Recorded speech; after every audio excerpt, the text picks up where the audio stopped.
saya penasaran sama penambang-penambang yang naik turun di sini, hilir mudik. Mereka bisa dengan mudahnya naik turun mungkin sampai 50 meter ke atas gitu. Dan mereka bahkan bawa batunya gitu. Saya dari tadi untuk nyamperin mereka aja, saya belum nyampe ke atas.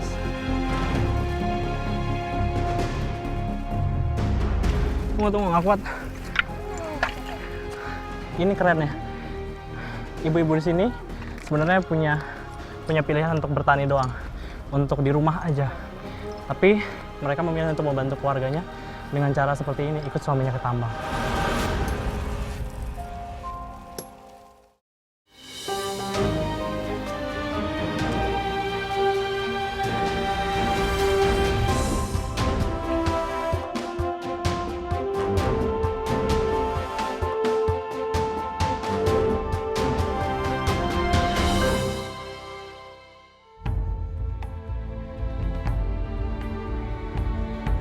Indonesiaku kali ini mendatangi bagian selatan Provinsi Jawa Barat, tepatnya di Kabupaten Garut.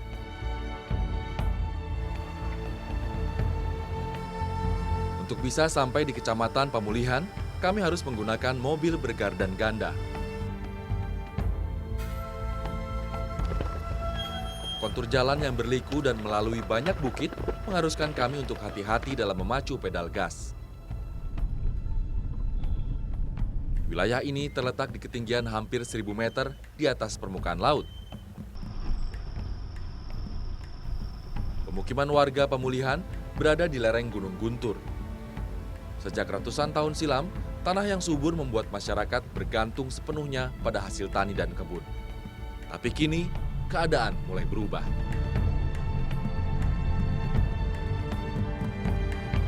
Wilayah Garut saja menyimpan cadangan potensi batu mencapai 1 miliar ton.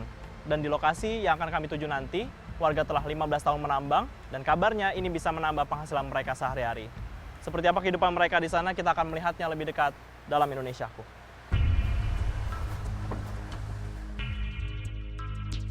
Di tanah seluas 12.000 hektar ini, masyarakat bergantung pada hasil alam. Namun pada 30 tahun terakhir, kehidupan warga mulai berubah sejak ditemukannya batu alam. 18.000 jiwa di Kecamatan Pamulihan mulai menyadari potensi alam mereka yang awalnya tersembunyi. Ternyata di sepanjang bagian utara hingga ke selatan Kabupaten Garut tersimpan potensi batu alam yang berlimpah. Masing-masing jenis tersimpan cadangan potensi batu hingga 100 juta ton. Dari seluruh jenis batu yang ada di sini, 95%-nya laku di pasaran. Saya tiba di Desa Linggarjati, pemukiman terujung di Kecamatan Pamulihan. Wilayah desa ini juga berbatasan dengan Kecamatan Pakenjeng dan Kecamatan Bumbulang. Yang menarik, di sini terlihat perempuan-perempuan paruh baya yang sedang mengangkut batu dari bawah, entah dari mana. Penasaran dengan asal-muasal batu yang ibu-ibu pikul, saya coba untuk turun mengikuti mereka. Saya menuruni perbukitan. Jalannya cukup terjal. Sesekali kaki saya menapaki tanah yang licin yang membuat saya tak seimbang dalam melangkah. Perjalanan ke bawah ternyata cukup panjang dan curam. Tak terbayang bagaimana mereka bisa memikul beban batu yang sangat berat dengan kondisi jalan seperti ini. Di bawah, pemandangan yang tidak biasa membuat saya terkejut. Di hadapan saya, terdapat tambang batu yang sangat luas. Tumpukan bongkahan batu sejauh mata memandang seakan menjadi daratan baru para penambang. Tambang yang ada sejak tahun 2001 ini bisa mencapai luas 1 km persegi. Dengan lahan yang begitu luas, 50 orang penambang terlihat beraktivitas berjauhan. Setiap tahun, ada pertambahan luas akibat pembukaan lahan baru penambangan batu template. Bahkan, area tambang mulai mendekati lahan sawah dan kebun milik warga. Melihat para penambang sedang asik bekerja, saya coba untuk menghampiri mereka. Tapi sayangnya, untuk naik ke bagian atas tambang ini ternyata cukup sulit.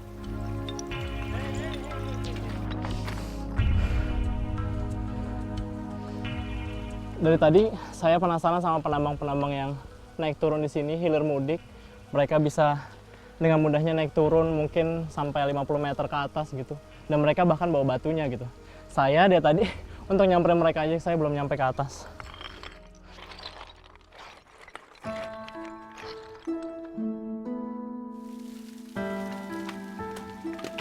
Dari sekitar 50 penambang yang ada, 4 hingga 5 orang penambang ada pada sisi yang ekstrim. Berbekal keberanian yang tinggi, mereka menambang batu di sekitar tebing. Batas antara tebing yang mereka gali cukup dekat dengan tanah kebun masyarakat yang ada di atasnya, hanya sekitar 5 meter saja. Membayangkan kemungkinan terburuknya saja, saya sudah khawatir. Apalagi menjadi mereka yang setiap hari bekerja berhadapan dengan pertaruhan nyawa.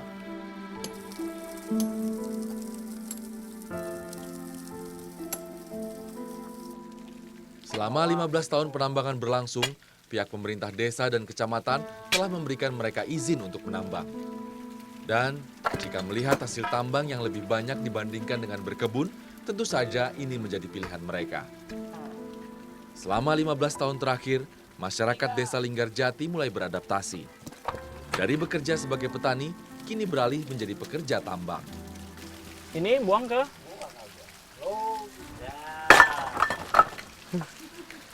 Pemirsa, tadi saya coba untuk nyongkel batu kayak si bapak ini, tapi ternyata nggak semudah yang saya lihat. Nah terus, kalau misalkan bapak, biasa kan nyongkel yang di bawah kaki, gitu, yang di bawah kaki sendiri, itu nggak takut jatuh? Ya, ada ketakutan juga, tapi siap siaga, hati-hati. Jadi para penambang ini biasanya bahkan nyongkel yang mereka injak sendiri gitu. Jadi selain resiko ketimpa batu dari atas, ini juga bisa jatuh sendiri. Apalagi tempatnya si bapak ini tempat mengalir air dari atas gitu. Jadi sebenarnya resikonya lumayan.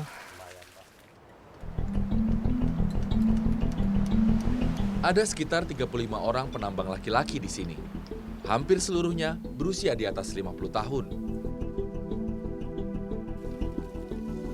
Sejak puluhan tahun silam, seluruh wilayah desa Linggarjati adalah perkebunan serta sawah milik perorangan. Namun kini, semuanya perlahan berubah menjadi tumpukan-tumpukan batu berserat yang mereka sebut sebagai batu templek. Ironis memang, tak terasa selama 15 tahun, hasil padi yang tadinya menjadi pasokan konsumsi masyarakat semakin berkurang jumlahnya. Tapi di sisi yang lain, tak bisa dipungkiri bahwa besaran rupiah yang mereka dapat dari penambangan jauh lebih besar. Diambilnya juga ada. Jika dari hasil tani dan kebun mereka mendapatkan 500 hingga 700 ribu rupiah dalam sebulan, maka dari penambangan batu templek, masyarakat bisa meraup 1 hingga 1,5 juta rupiah. Awalnya di sini sawah kan, di atasnya ada batu tebing gitu, ada tebing. Oh, berarti dari tempat kita berdiri ini tadinya tebing. Iya, tebing. Sekarang udah nggak ada. Ya sudah nggak ada.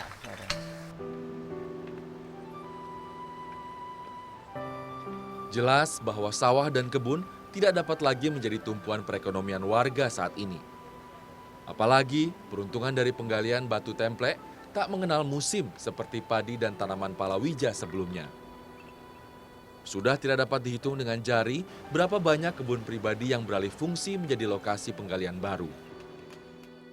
Apalagi setelah 15 tahun menambang, total batu templek yang telah dijual belum mencapai 1% dari seluruh total cadangan yang tersimpan di sini.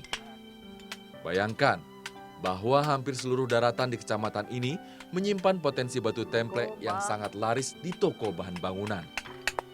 Bapak yang bagian mahat ini. Tanah tempat mereka bermukim bisa ditukar menjadi pundi-pundi rupiah seluruhnya.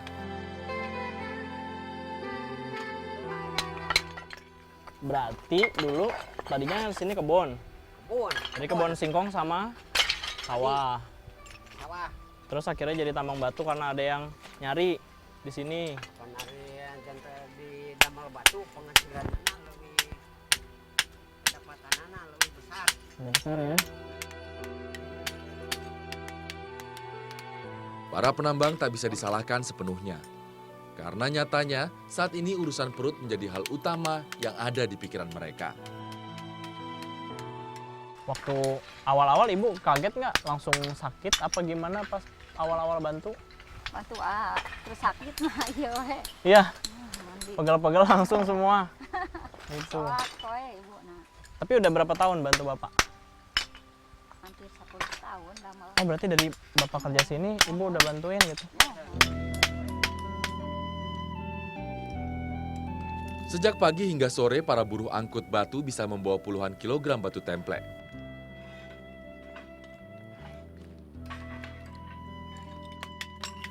Batu ini mereka susun sedemikian rupa ke dalam keranjang yang akan dipanggul kemudian. Ternyata tak semudah yang kita lihat. Tumpukan batu ini terasa lebih berat ketika saya mencoba memanggulnya di pundak. Padahal batu templek yang saya bawa tidak seberapa dibandingkan dengan yang biasa mereka bawa setiap harinya.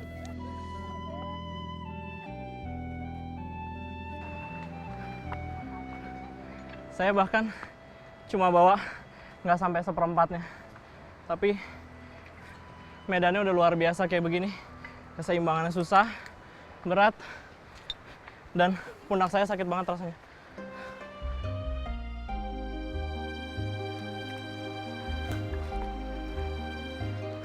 Ada 3 pos peristirahatan bagi para pengangkut batu templek.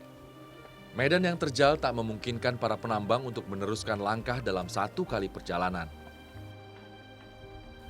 Ibu-ibu berusia di atas 40 tahun ini sudah lebih dari 10 tahun menjadi buruh angkut. Rata-rata suaminya merupakan penambang juga. Sehingga bekerja sebagai pengangkut batu templek, mereka lakukan semata-mata sambil menemani anggota keluarga yang lain. Hasilnya tak seberapa, namun cukup berarti untuk menopang perekonomian keluarga. Kalau ibu yang perempuan-perempuan ini bawa sampai atas, dapat berapa ribu? Kira-kira ya 10 meter ke 2 hari ya. 10 meter kubik, 2 hari, berapa ribu dapatnya? Kalau 40 ribu teh 2 hari. 40 ribu 2 hari. Tapi satu keranjang ini berapa kilo? Ada 30. 30? Ada 30. 30. Saya ngebayanginnya, ini aja baru pos kedua. Tunggu, nggak kuat. Nggak kuat. Capek lah. Saya aja segini, malu sama ibu-ibu. Ini 30 kilo.